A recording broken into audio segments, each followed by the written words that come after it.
Niels, what are three things you want people to know about Tacton?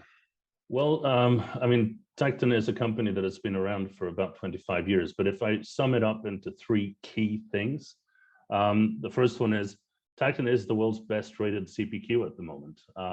So that speaks for itself, and I'm talking about independent analysts here. The second one is Tacton has a tremendous focus on creating business value. It's everything from low risk in terms of the implementation, getting the stuff up and running, but also the actual results. And the third one is, when you're looking at putting Tacton CPQ in place, it is true business transformation.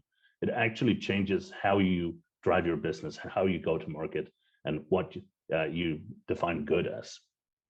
And what unexpected benefits do customers tell you about when they use Tacton CPQ? We're working with a lot of really exciting companies, and sometimes the benefits are a little bit strange, but the three key things that we always tend to see is better agility in sales, how they can drive sales better revenue, to get efficiency in the organization, so basically make sure that they spend their time right, and of course that they get the right quality throughout the process end to end, that they don't end up with costly rebuilds or order errors and stuff like that. But every once in a while you get these really funny benefits, like one customer of ours, they actually had completely stopped getting penalties from customers in terms of wrong deliveries. They saw it as something that couldn't be avoided, and all of a sudden they were delivering exactly what they promised to their customers. So there was a little bit of a qualitative impact in terms of the brand there. Excellent. That's the things you like to hear, right? So then, but talking about benefits, let's also talk about intended benefits, right? So what are some of the real world results that Tacton customers see because they use your solution? Absolutely.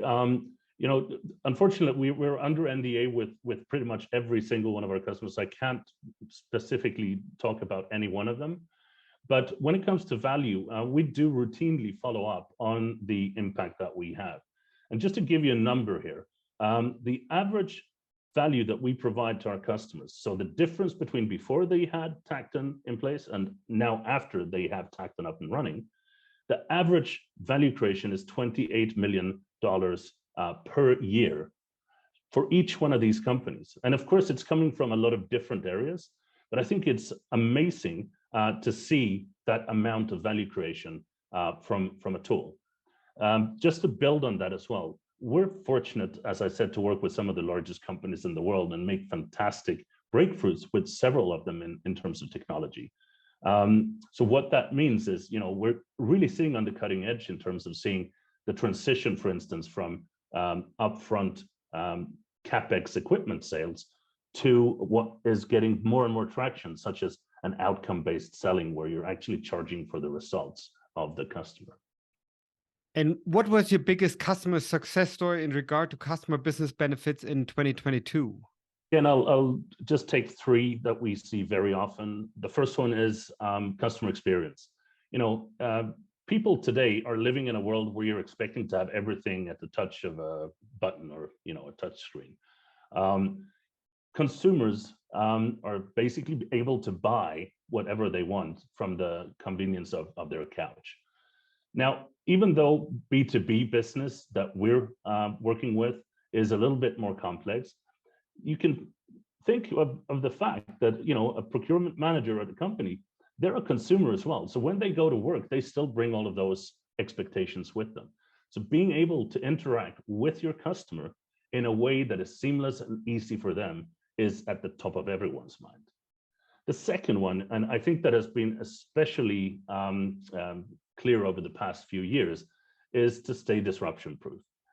With supply chains being in a bit of turbulence, prices going up for certain types of materials, especially in the energy sector, we're seeing a business that has the ability of being agile to counter the disruption in the world around them is absolutely crucial. And that's a great way to make sure that you not just have people evaluating it, but also to make sure that you automate as much of that activity as possible. And then the last one, I think, is an old one in a sense, but also very, very pressing in our day and time, which is how you deal with complexity in the organization. And products that are sold in the market can be extremely complex, of course. But what's happening is with things like the EU New Green Deal, sustainability legislation being put in place, you're adding additional layers of complexity on top of it. So being able to deal with that complexity and maintain compliance at the same time is a burning topic for a lot of companies out there. Excellent. And I have to follow up on one thing you mentioned, especially with the sustainability, because I see lots of excitement on that topic, especially in Europe, right? What I would tell you, what I hear in the US most of the time is sustainability. Yes, but that is talking about solar panels on your roof. That's talking about providing electric vehicles and things like that. Tell me what you talk about when you talk about sustainability. Well, sustainability is a large area with many things. And I think, especially in public opinion in the US, it has kind of gotten skewed into just being sort of polar bears and melting ice caps, right? It's all about that one thing, but sustainability is so much bigger than that. So when it comes to how you source your materials, being energy smart in your production, making sure that you have, the right practices in terms of how you deal with your supply chain, making sure that you're not, causing, harm to people on the other side of the world. Those are very often just called, being, compliant with a good corporate profile. So all of that actually is part of the overarching sustainability umbrella. Now, with that being said, of course, being smart in terms of how you deal with all of these challenges is crucial.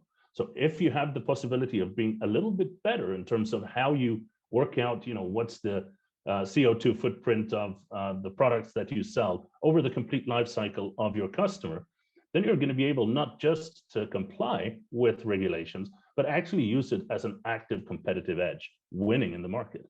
So there are many different parts to sustainability, but also it's not just about being compliant with the environmental movement. It's also about good business sense.